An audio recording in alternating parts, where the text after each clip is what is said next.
کچھ لوگوں کو تو قبرستان سے اس طرح ڈر لگتا ہے جیسے کہ انہوں نے مرنا ہی نہیں، لیکن دنیا میں وہ اس طرح کے برے کام کر رہے ہوتے ہیں اور اتنے دھڑلے سے کرتے ہیں کہ موت ہی بھول جاتے ہیں۔ ایک بہت ہی دلچسپ اور بہت ہی اچھی کہانی ہے۔ میرے والد گورکن تھے اور ہم قبرستان میں رہتے تھے۔ ہمارا گھر وہاں جنازگاہ کے عقبی حصے میں تھا۔ یہ 2 کمروں کا چھوٹا سا مکان تھا جس کا صحن والد نے قبرستان سے اینٹیں اکٹھی کر کے خود ہی اس کی 4 دیواری کھڑی کر کے بنا لیا تھا۔ صحن کی دیوار سے ایک دروازہ قبرستان کی جانب کھلتا تھا۔ پہلے ہمارے دادا اس قبرستان کے گورکن تھے، پھر یہ کام ابا نے سنبھال لیا۔ میرے 2 چچا تھے، وہ روزگار کی خاطر دوسرے قبرستانوں کی طرف نکل گئے۔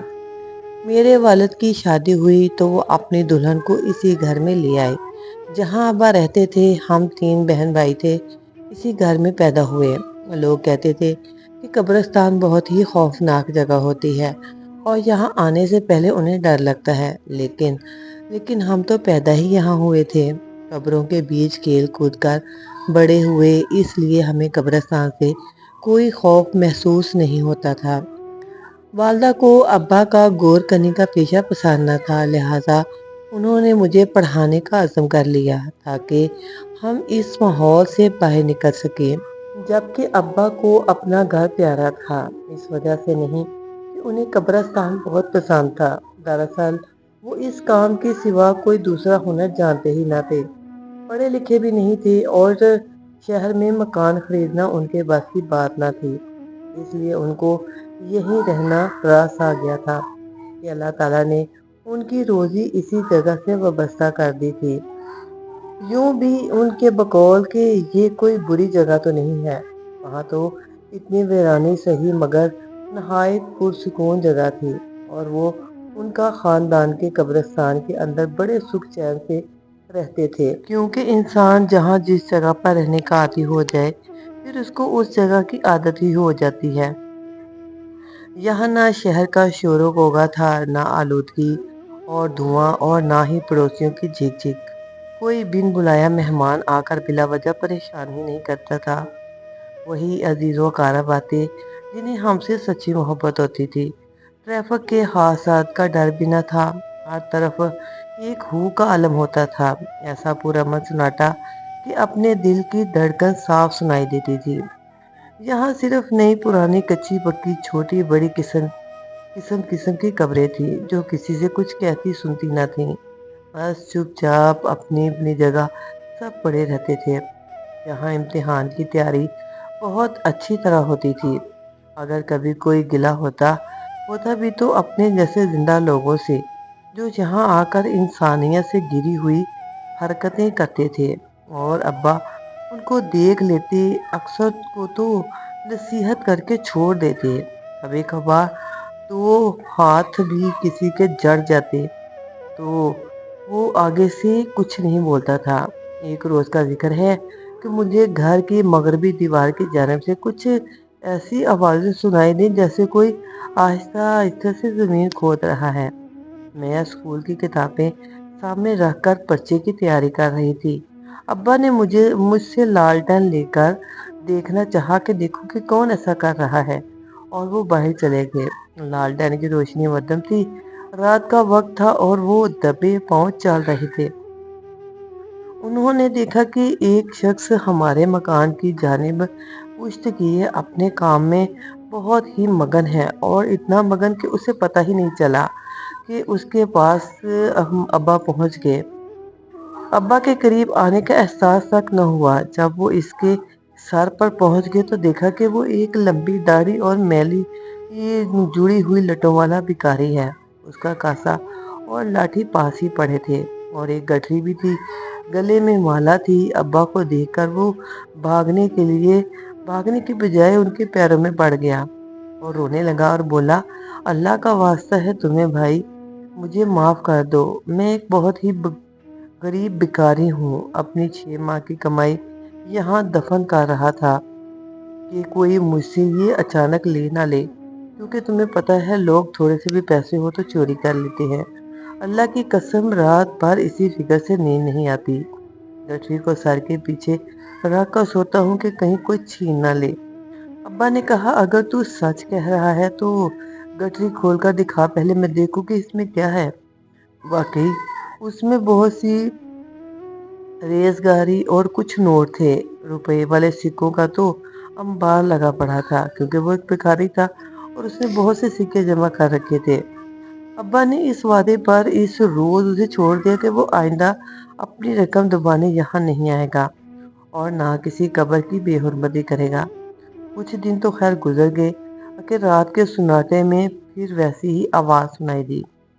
ابا نے جا کر دیکھا، بھکاری کی گردن دبوچ لی اور کہا کہ تم نے پھر وہی حرکت کر دی۔ وہ خسیانہ سے ہو کر بولا، سرکار میں قبر کی بے حرمتی نہیں کر رہا، اپنی دبائی ہوئی رقم نکال رہا ہوں۔ میں یہ شہر چھوڑ کر جا رہا ہوں، اس لیے پونجی نکال رہا ہوں۔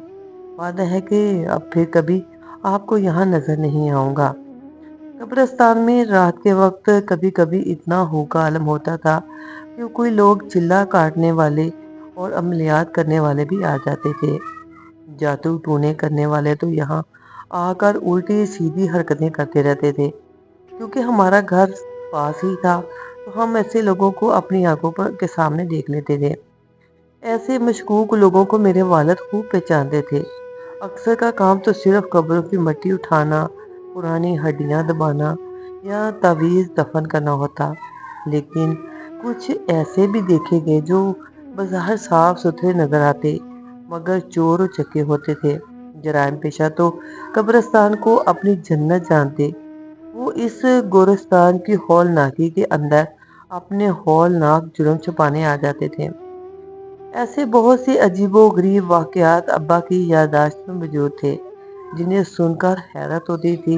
بہرحال ایک واقعہ تو ایسا ہوا کہ جس نے دل و دماغ کو ہلا کر رکھ دیا۔ بہت سے ایسے واقعات ہوتے رہتے تھے لیکن ابا نے ایک واقعہ ایسا بتایا کہ سن کر دل و دماغ ہل گیا۔ ابا بتاتے تھے کہ مغرب سے ذرا پہلے کا وقت تھا۔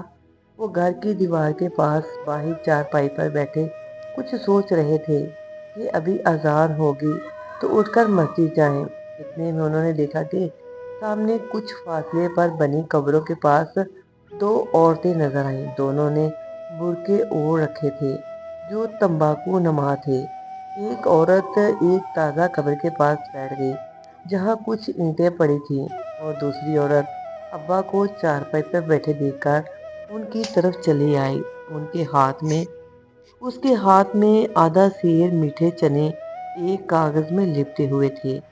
جس زمانے کا یہ ذکر ہے تب چیز کلو نہیں بلکہ سیر اور آدھ سیر کے وزن پر ملتی تھی۔ عورت نے ابا سے کہا کہ آپ ان پر فاتحہ پڑھ دیں، میں ان کو مسجد کے دروازے پر مارنا چاہتی ہوں۔ ابا نے عورت سمجھ کر احترام کیا اور کہنے لگے، تم یہاں رکو، میں درود و فاتحہ مسجد کے امام صاحب سے پڑھوا کر لاتا ہوں، تب تم انہیں لوگوں میں بانٹ دینا۔ وہ مسجد میں ہی ہیں۔ ابا چنے لے کر مسجد کے اندر چلے گئے اور وہ عورت وہاں چارپائی پر بیٹھ گئی۔ دراصل وہ ابا کو وہاں سے ہٹانا چاہتی تھی۔ اس کا کیا منصوبہ تھا اب یہ ابا کو بھی نہیں پتا تھا، تاکہ دوسری عورت جو تازہ قبر کے پاس موجود تھی اپنا کام کر لے۔ ابا نے یہ سوچ کر اس دوسری عورت کے بارے میں سوال نہ کیا کہ شاید اپنے کسی عزیز کی قبر پر آئی ہوگی، کیونکہ قبر بھی ابھی تازی بنی ہوئی تھی۔ تھوڑی دیر بعد وہ مسجد سے فاتحہ پڑھوا کر چنے لے آئے اور عورت کے ہاتھ میں کاغذ کا پڑا دے دیا۔ عورت نے مٹھی بھر کر ان میں سے کچھ چنے ابا کو دیے اور دوسری عورت سے بولی، نماز ہو تو یہ باقی بھی تم بانٹ دینا۔ اس نے چنے ابا کے حوالے کر دیے اور چلتی بنی۔ ذرا دیر بعد اذان ہو گئی اور پھر چند لوگ جو ارد گرد تھے مسجد کے اندر چلے گئے۔ جب ابا نماز کے بعد باہر آئے تو انہوں نے کیا دیکھا کہ وہ تو دونوں عورتیں وہاں نہیں تھیں۔ ابھی وہ باہر ہی تھے کہ ان کو دور سے ایک بچے کے رونے کی آواز آئی۔ اب وہ پریشان ہو گئے کہ اس قبرستان میں بچہ کہاں سے آ گیا۔ وہ آواز کی سمت چل دیے یہ آواز اسی تازہ قبر کے پاس سے آ رہی تھی جہاں کچھ دیر قبل وہ دو عورتیں بیٹھی تھیں۔ قریب پہنچے تو عجیب منظر دیکھا۔ دو قبروں کے بیچ کی گہرائی میں چار چار اینٹیں، پختہ اینٹیں اوپر تلے رکھ کر ایک چار دیواری بنائی گئی تھی، جس کے اندر ایک ننھا سا بچہ لیٹا ہوا تھا۔ ایک اینٹ اتفاق سے گر گئی، شاید اس بچے کے پاؤں کی حرکت کی وجہ سے، لیکن اللہ تعالیٰ نے اس ننھی سی جان پر کرم کیا اور اسے محفوظ رکھا۔ اینٹ کا ذرا سا کونا بچے کے پیر پر لگا ہوا تھا، جس سے خون نکل رہا تھا، جس کی وجہ سے وہ تکلیف سے رو رہا تھا، جبکہ باقی اینٹیں ایک دوسرے کے سہارے جوں کی توں موجود تھیں۔ اس کے ہاتھ پاؤں چلنے سے وہ کسی بھی وقت گر سکتی تھی۔ بچے کو بہت ڈھیلے ڈھالے سے انداز سے کپڑے میں لپیٹا گیا تھا۔ والد نے کمال ہوشیاری سے ان اینٹوں سے بنی بغیر چھت کی قبر کے اندر سے بچے کو اٹھا لیا۔ ابا کے دل میں اس کے لیے بہت پیار اور ہمدردی آئی۔ وہ ململ کے کپڑے میں لپٹا ہوا تھا۔ اللہ کا شکر ادا کیا کہ نازک سا بچہ بروقت بچا لیا گیا۔ کسی بھی وقت اینٹوں کے گرنے سے اس کی جان جا سکتی تھی۔ خدا جانے وہ شقی القلب عورتیں کہاں سے وہاں آئی تھیں اور کہاں کو روانہ ہو گئیں، مگر اس پھول جیسے معصوم کی موت کا اپنی طرف سے پورا اہتمام کر گئی تھیں۔ لیکن جسے اللہ رکھے اسے کون چکھے، لیکن اللہ تو بچانے والوں میں سے ہے۔ اسی وقت امام صاحب کو ساتھ لے کر قریبی تھانے چلے گئے، وہاں ساری تفصیل لکھوا دی۔ اللہ تعالیٰ نے اس وقت اس بچے کی پرورش کے اسباب بھی پیدا کر دیے، کیونکہ مارنے والے سے بچانے والا بڑا ہوتا ہے۔ تھانے کا ایک کلرک جو کہ بے اولاد تھا، اس نے بچے کو گود لینے کی خواہش ظاہر کی، کیونکہ وہ نیک اور اچھا انسان تھا، لہذا تھانے دار نے بچہ اس کے سپرد کر دیا۔ اس طرح ابا کو اطمینان ہو گیا کہ یہ معصوم ٹھیک ہاتھوں میں چلا گیا ہے۔ جب بچہ 5 برس کا ہوا تو وہ شخص ابا سے ملنے آیا اور بچے کو بھی ساتھ لایا۔ وہ بے حد پیارا اور خوبصورت بچہ تھا۔ گود لینے والے کی بیوی اس کی بہت پیار سے پرورش کر رہی تھی۔ پھر وہ اسکول جانے لگا۔ خیر وقت گزرتا رہا اور اتنی جلدی گزر گیا کہ اس بچے نے FSC بھی کر لی اور پھر اسے پولیس کی نوکری بھی مل گئی۔ ابا کی زندگی میں آخری بار جب وہ ان سے ملنے آیا تو وہ پولیس کی وردی پہنے ہوئے تھا۔ اس نے جھک کر ابا کے پیر چھوئے اور کہا، چچا جان، بابا جان ہمیشہ مجھ کو آپ کی عزت و تکریم کرنے کی تلقین کرتے رہتے ہیں کہ آپ بہت اچھے انسان ہیں، تو اگر میرے لائق کوئی کام ہو تو ضرور بتانا، مجھے آپ ہر وقت حاضر پائیں گے۔